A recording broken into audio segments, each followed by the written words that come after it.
New tonight, and a reminder to stay on alert after an elderly Ludlow woman was scammed out of thousands of dollars by a New York man last month.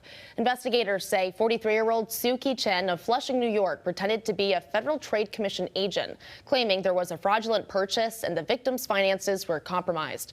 On June 17th, the victim was persuaded to hand over a large amount of cash to a fake federal agent before reportedly being told to not contact law enforcement. Detectives coordinated with the victim days later and arrested Chen when he came to collect more money. His bail was set at $50,000.